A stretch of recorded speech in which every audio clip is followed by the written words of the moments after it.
Olá, meus amigos que estão se preparando para o concurso de analista do Ministério Público.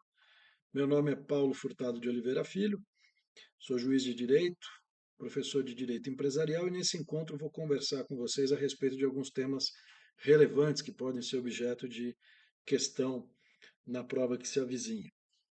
Já tratei com vocês de alguns temas importantes acerca da recuperação judicial, mas vale a pena citar, ainda em matéria de recuperação judicial, alguns dispositivos que são muito utilizados e, portanto, podem ter incidência na prova. O primeiro deles diz respeito à alienação de ativos sem sucessão, artigo 60 e o seu parágrafo único. Nós sabemos que o devedor, muitas vezes em crise, ele não tem liquidez, não tem dinheiro, mas ele tem bens no seu ativo. Então, o ideal seria que ele pudesse fazer a alienação desses ativos e pegar o dinheiro e pagar os credores. No entanto, se ele fizer isso fora do processo de recuperação judicial, corre o risco de fraude a credores, de fraude à execução. Então, o que a Lei 11.101 de 2005 fez foi proteger a alienação de ativos na recuperação judicial. Como é que funciona? O devedor, no plano de recuperação judicial, estabelece qual é o ativo que vai ser alienado, e é chamado esse ativo de UPI, Unidade Produtiva Isolada. A unidade produtiva isolada pode ser qualquer bem do patrimônio do devedor, pode ser um imóvel, uma fábrica, um bem imóvel, máquinas, precatórios, marcas, patentes. Então, ele contempla no plano a alienação deste bem, dessa UPI, Unidade Produtiva Isolada, desse ativo, e estabelece no plano que essa alienação vai ser feita por meio de processo competitivo, para que haja concorrência entre os interessados e maximização do valor do ativo. Pode ser leilão ou um outro processo competitivo definido no plano. E se aprovado o plano, a alienação sendo feita no processo competitivo, o adquirente não é sucessor do devedor. Portanto, ele compra o estabelecimento empresarial, compra a máquina, compra o equipamento, compra o imóvel, compra a fábrica, livre de ônus, de gravames, de penhoras e não responde por qualquer dívida do devedor, seja ela trabalhista, previdenciária, tributária. É uma forma de blindagem, mas no interesse de todos os credores. Porque se o interessado recebesse o bem com as dívidas, ele pagaria muito menos pelo bem. Então, ao receber o bem adquirido sem qualquer dívida, sem qualquer gravame, sem qualquer penhora, a tendência é a maximização do valor do bem, o pagamento é em benefício do devedor, mas o devedor geralmente no plano contempla os credores com a distribuição do produto da venda. Então, artigo 60, parágrafo único, é muito importante, já foi considerado constitucional pelo Supremo Tribunal Federal. Outro ponto a ser observado também é aquele da consolidação processual e substancial, artigo 69G a 69L. Na verdade, consolidação processual, prevista nesse artigo 69G-AL, nada mais é do que um pedido de recuperação judicial em litisconsórcio ativo. Duas ou mais sociedades integrantes do mesmo grupo societário, uma é controladora da outra, ou elas são coligadas, duas sociedades do mesmo grupo pleiteiam conjuntamente, num único processo, a recuperação judicial de cada uma delas. Na consolidação processual, há a nomeação de um único administrador judicial, há uma única Assembleia Geral de Credores, mas os devedores têm os seus planos votados separadamente pelos seus respectivos credores. Ou seja, eles mantêm autonomia patrimonial, as relações de credores são independentes, as votações são de cada um dos grupos de credores e pode haver destino diferente para os devedores. Os credores da sociedade A podem aprovar o plano e ela tem a recuperação concedida, os credores da sociedade B têm o plano rejeitado e ela tem a recuperação indeferida e a falência decretada. Então, isso se chama consolidação processual. Mas em 99% dos casos, o que os devedores querem é não apenas o litisconsórcio ativo, ou seja, a tramitação processual conjunta, mas eles querem a consolidação substancial. eles alegam que eles estão numa situação de crise econômica comum, que há uma interconexão entre as atividades das sociedades do mesmo grupo, que elas têm entre si uma interconexão, têm confusão de ativos e passivos e que, portanto, a solução para a crise comum deve ser um plano unitário, a reunião de todos os ativos das sociedades para pagamento de todos os seus credores. Portanto, nós temos aí o quê? O esfacelamento da autonomia patrimonial, considerando-se uma única massa patrimonial. Eu não tenho mais duas ou três sociedades, né, com patrimônios distintos, mas eu tenho no plano o reconhecimento de uma única massa patrimonial. Então, nós temos todos os credores votando o plano e podendo, portanto, rejeitar o plano e levar à falência de todos aqueles devedores, ou aprovar o plano e, portanto, haver a concessão da recuperação para todos aqueles devedores. Isso se chama consolidação substancial. Né? É a diferença entre a processual, mero processamento conjunto, e consolidação substancial, unificação dos ativos e passivos, apresentação de um plano unitário, votação única e solução única para todas as devedoras. Muito bem. Além disso, outro ponto importante que também merece uma análise por parte de vocês é a previsão contida nos artigos 69A a F, que é o chamado financiamento ao devedor em recuperação judicial, conhecido no mercado como financiamento DIP, do inglês Debtor in Possession, porque na verdade o devedor está à frente do seu negócio, está na posse dos seus ativos, e hoje se considera muito importante você ter mecanismos de colocação de dinheiro novo para o devedor em recuperação. Como é que o devedor consegue sair de uma recuperação sem dinheiro novo? Não é? Para ter dinheiro novo, o que ele faz muitas vezes? Ele vende os ativos. Mas e se ele não tiver ativos para vender? Ele tem que captar dinheiro no mercado. Quem vai emprestar dinheiro para um devedor em recuperação, que corre o risco de ter a falência decretada? Então, a lei precisa criar mecanismos que forneçam segurança jurídica para quem financiar o devedor em RJ. Então, o artigo 69A a F faz exatamente isso. Cria um regime jurídico que dá segurança para o financiador. O que significa isso? Significa que se o juiz autorizar o financiamento para o devedor, então o devedor requer a concessão de financiamento para as atividades dele por parte de um determinado banco, por parte de um determinado fundo. Fala, olha, eu preciso de 50 milhões de reais para poder pagar os valores dos salários dos últimos 2 meses e das verbas trabalhistas previstas no plano. Isso é submetido à autorização judicial. O juiz verifica a conveniência e oportunidade desse financiamento. Se o juiz autorizar o financiamento e o financiador desembolsar o dinheiro, estando ele de boa fé que se presume, eventual modificação da decisão em segundo grau não altera os direitos deste financiador. Quais são os direitos desse financiador? São os direitos decorrentes, por exemplo, de uma alienação fiduciária em garantia do pagamento e, em caso de falência do devedor, o tratamento desse crédito como crédito extraconcursal prioritário nos termos do artigo 84.1. Não é? Então, o financiador de boa-fé, quando financiar com autorização judicial e tiver recebido uma garantia, mesmo que em segundo grau seja revertida a decisão, não perde a garantia que lhe foi concedida. E mesmo em caso de falência, terá o seu crédito tratado como extraconcursal, portanto, pago prioritariamente. Tá certo? Então, isso era importante falar para vocês em matéria de recuperação judicial. Antes da gente falar de falência, uma palavrinha rápida sobre a recuperação extrajudicial. Extrajudicial, prevista nos artigos 161 a 167. Qual a diferença entre a judicial e a extrajudicial?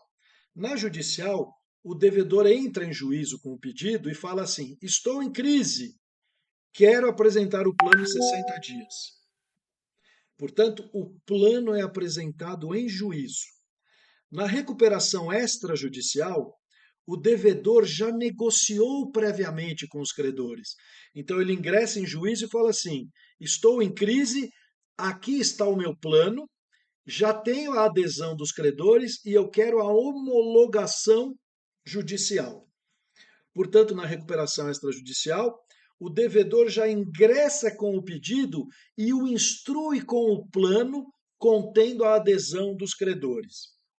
Essa é a grande vantagem da recuperação extrajudicial.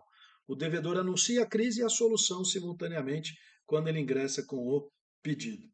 Agora, qual é o quórum de aprovação do plano de recuperação extrajudicial?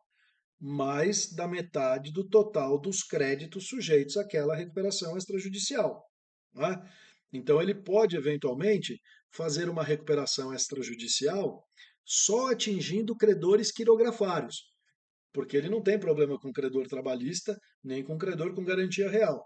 Ele só tem problema a solucionar com os créditos quirografários. Então ele precisa de adesão de mais da metade do total dos créditos quirografários. Mas a lei admite que ele faça também uma recuperação extrajudicial para um grupo de credores dentro de uma classe. Grupo de credores sujeitos às mesmas condições de pagamento. Grupo de credores de mesma natureza. Então pense o seguinte: uma grande empresa de varejo de móveis precisa renegociar suas dívidas exclusivamente com os bancos. Ela não quer renegociar nada com os fornecedores, porque se ela renegociar com os fornecedores não fornecem mais os móveis para ela revender para o mercado consumidor. Então, ela pode, dentro da classe quirografária, composta por créditos financeiros e créditos com fornecedores, dizer o seguinte: eu só quero renegociar com um grupo de credores financeiros, que são credores de mesma natureza e semelhantes condições de pagamento. Então, ela vai precisar da adesão apenas de mais da metade do total dos créditos financeiros. Essa, então, é uma vantagem da recuperação extrajudicial. E para incentivar a utilização desse instituto, a lei permite que o devedor ingresse com o pedido contando com adesão de credores com mais de um terço. Ele ainda não atingiu mais da metade, mas como ele já conseguiu uma adesão relevante de mais de um terço, a lei permite que ele ingresse com o pedido, provando adesão de mais de um terço, e com o direito de, em 90 dias, conquistar a adesão de mais da metade. Então, a recuperação extrajudicial dos artigos 161 ao 67 tende a ser um instituto também muito utilizado para recuperações pontuais, em que a crise é localizada com um determinado grupo de credores. Vamos falar de falência. Falência é um instituto também destinado apenas aos empresários. O artigo 75 é muito importante porque vai dizer quais são os objetivos da falência hoje no direito brasileiro. Sempre foi objetivo da falência afastar o devedor do mercado. Tá? Então, isso continua. A falência determina o encerramento da atividade daquele empresário. Mas a gente sabe que o empresário sempre tem um estabelecimento, o conjunto dos bens explorado por ele para o exercício da atividade empresarial. Então, hoje, um dos objetivos do artigo 75 é a rápida liquidação dos ativos do empresário falido. Então, rápida liquidação dos ativos do empresário falido. Como é que eu determino isso? Uma série de providências que o legislador depois enuncia. Por quê? Porque a rápida liquidação dos ativos do empresário falido permite o quê? A reintrodução desses ativos no mercado. Então, se esses ativos do falido forem adquiridos por outro empresário, nós podemos ter a preservação da atividade, dos empregos, da geração de tributos por meio da atividade de outro empresário. Então, vou dar um exemplo. Faliu um determinado hospital na zona leste de São Paulo. Encerrou a atividade hospitalar do falido A. Mas na falência foi colocado à venda o imóvel com o hospital, com as instalações hospitalares. E adquiriu-se aquela instalação hospitalar. Um novo empresário, então, reconstruiu e reaparelhou aquele prédio e passou novamente a explorar a atividade hospitalar. Então, é isso que se busca na falência, né? A rápida venda dos ativos do falido para que rapidamente um outro empresário passe a explorar a atividade empresarial com aqueles ativos. Não é sempre que isso acontece, mas é um dos objetivos desejados pelo legislador. E, finalmente, também introduzido pela Lei 14.112 de 2020, é o retorno célere do empreendedor para o mercado. Antigamente, a lei punia excessivamente o falido, alijando-o do mercado por muitos anos.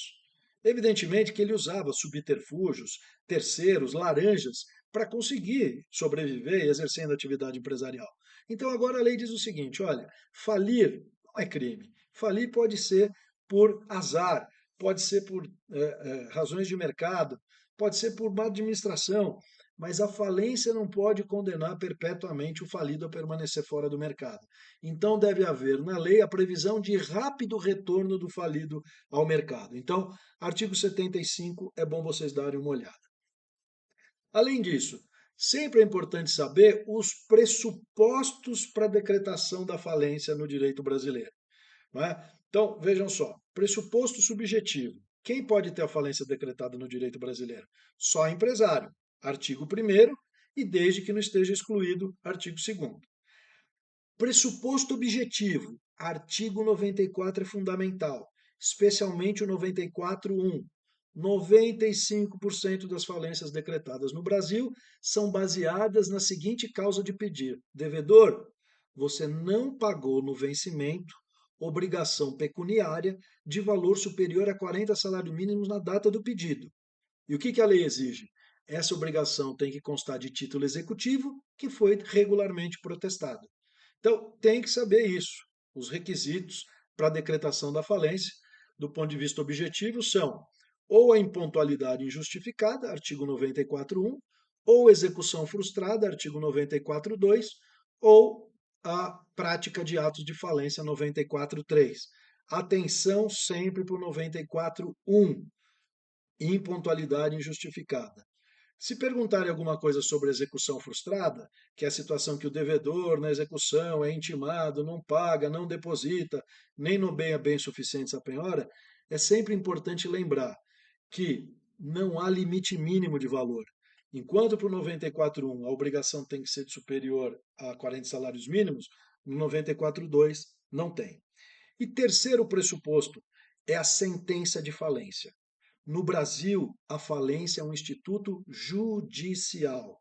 No Brasil, só se considera efetivamente falido quem se submeteu a um processo judicial e recebeu uma sentença do Poder Judiciário declarando-o falido.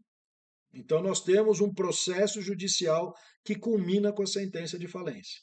Juízo competente. Então, tem que ler o artigo 3º, o do local do principal estabelecimento do devedor. Artigo 3º. É um processo? Quem pode pedir a falência do devedor? Qualquer credor. Qualquer credor. A lei fala qualquer credor. O devedor tem que ser citado? Sim. No prazo de contestação, o que ele pode fazer quando o pedido for com base no 94.1 e 2? Depósito elisivo. Deposita o valor devido e afasta o risco de quebra. Leiam o artigo 98, parágrafo único, tá bom? O próprio devedor pode pedir a sua falência? Pode confessar a falência? Positivo. Sim, pode pedir a própria falência. Isso está no artigo 105. Mas lembrem que se for uma sociedade que está pedindo a própria falência, ela tem que contar com a deliberação do órgão competente, que é a Assembleia Geral dos Acionistas, no caso de SA, ou a reunião dos cotistas, no caso de limitada. Em caso de urgência, os administradores podem pedir a autofalência com a autorização do controlador e, na sequência, requererem a convocação da Assembleia para ratificar o pedido. Tudo bem? Então, para a decretação da falência, não é? Para que seja considerado falido alguém, um empresário, em alguma das hipóteses do artigo 94, cuja sentença reconheceu essa situação de empresário e sujeito ao artigo 94. Sentença de falência está disciplinada no artigo 99 e os efeitos da falência vêm a partir daí. Então é muito importante lembrar disso. A falência provoca alteração do regime jurídico do devedor e dos credores. Então, o que acontece com o devedor? Que geralmente é uma pessoa jurídica, uma sociedade empresária. Então, efeitos da sentença de falência em relação ao devedor, ao falido. Perda do direito de dispor dos bens, perda do direito de administrar os bens. Não é? Então, perde o direito de vender, de alienar, de alugar, de constituir mandatário. Artigos 102 a 104 da lei. O devedor, a partir daí, não perde a propriedade. Residualmente, ele tem direito aos bens. Depois da venda, de pagamento de todos os credores, se por milagre todo mundo for pago e sobrar dinheiro, volta para o falido. Mas ele perde o direito de dispor e perde o direito de administrar. O juiz da falência nomeia o administrador judicial, que faz a arrecadação dos bens, faz a avaliação e faz a alienação para que o produto da venda seja usado para pagar os credores. Tudo bem? Efeito da falência quanto aos sócios da sociedade falida. Em regra, a falência da sociedade. Os sócios não são atingidos. Sócio da limitada não é falido, SA, o acionista não é falido, mas eles podem ser responsabilizados nos termos da lei. Pode haver um incidente de desconsideração de personalidade jurídica. Não pode haver extensão da falência para os sócios e acionistas, mas pode haver responsabilização nos termos do artigo 81 e 82 da lei. Tudo bem? Efeitos em relação aos credores. Os credores.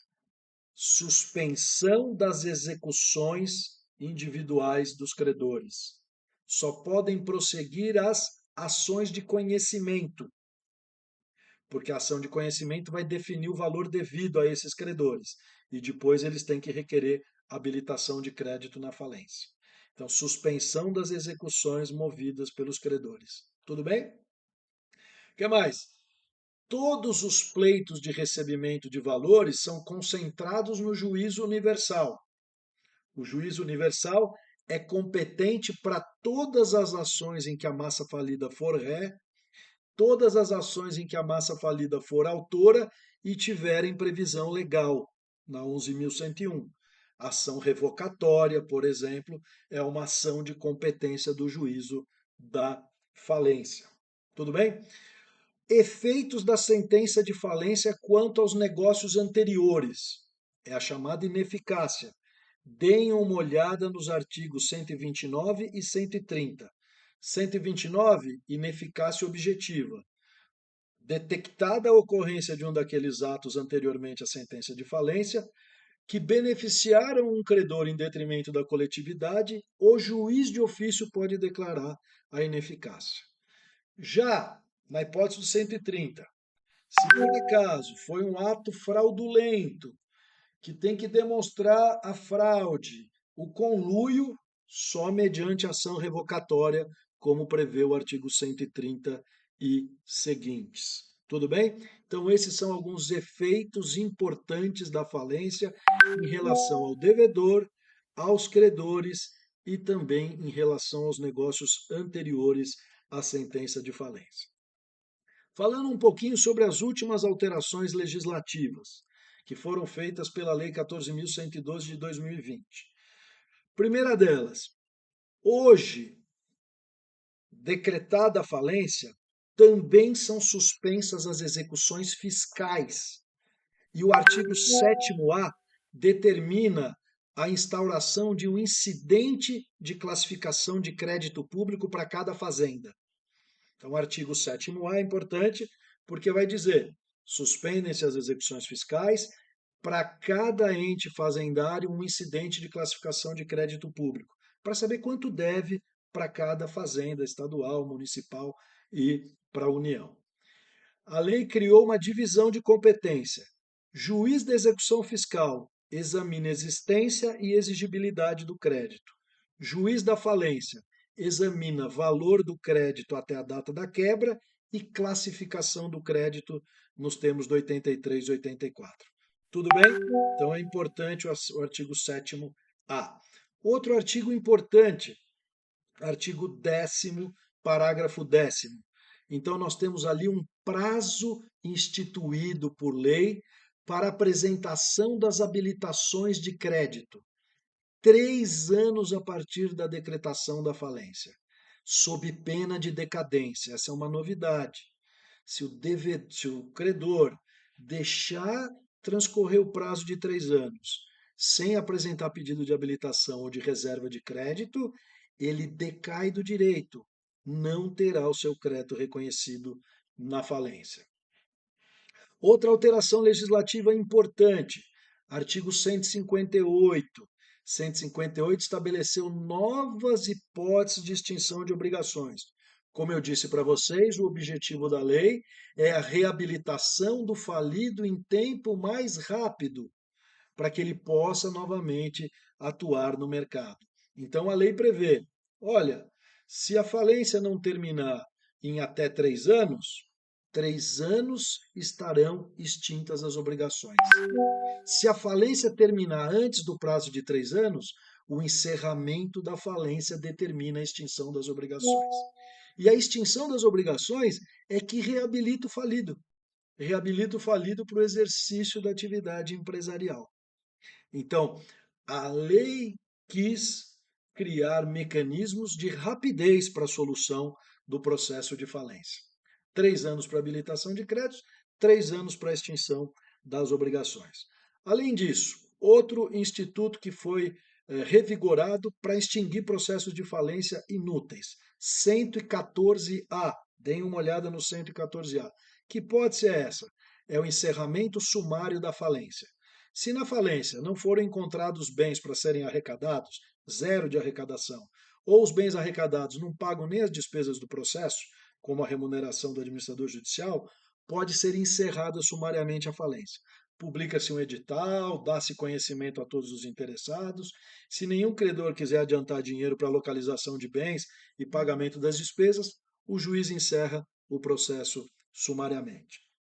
Outro dispositivo que também buscou dar celeridade e encerrar o processo de falência mais rapidamente, né? Nós temos a previsão no artigo 141 da realização do ativo, da alienação dos ativos, né? A gente arrecada bens na falência para esses bens serem vendidos. E o valor da venda, o produto da venda, vai ser usado para pagar os credores. Então, o que é importante? Hoje, a alienação é feita, em regra, por meio de leilão. E a lei prevê a realização de 3 leilões, ou 3 chamadas. Então, em 3 datas distintas, na primeira data, na primeira chamada, tem que ser pelo menos oferecido o valor da avaliação. Não pode ser vendido bem na falência, na primeira chamada do leilão, por valor inferior ao da avaliação. 100 mil, avaliação, o lance pode ser aceito se acima de 100 mil, igual ou acima de 100 mil. Na segunda chamada, na segunda data, pode ser aceito o lance de valor equivalente a 50% da avaliação, 50 mil no nosso exemplo. Se ninguém der 50 mil, na terceira chamada, aceita-se qualquer valor.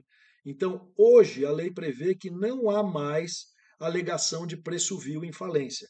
O bem deve ser vendido pelo valor que for dado na terceira chamada, porque se a conjuntura do mercado for desfavorável, não interessa. É venda forçada, o valor tem que ser colocado por caixa da massa e serem pagos os credores de acordo com os artigos 83 e 84. Então, o objetivo da lei é celeridade. Né? E o pagamento dos credores, como é feito? O pagamento dos credores, de acordo com o artigo 149 da lei, deve obedecer à seguinte ordem. Primeiro, os credores do artigo 84, que a lei chama de extraconcursais. Pagos todos os credores do artigo 84 e sobrando dinheiro, eu pago os credores do artigo 83. São chamados credores concursais, os credores concorrentes. Tá certo? Feitos os pagamentos, o processo tem que ser encerrado. Não é? Não tem mais o que ser feito, se já foram esgotados os bens arrecadados, o produto da venda foi destinado ao pagamento dos credores, o processo de falência tem que ser encerrado. Tá certo? Então, desejo a vocês bons estudos, uma boa prova e um grande abraço a todos.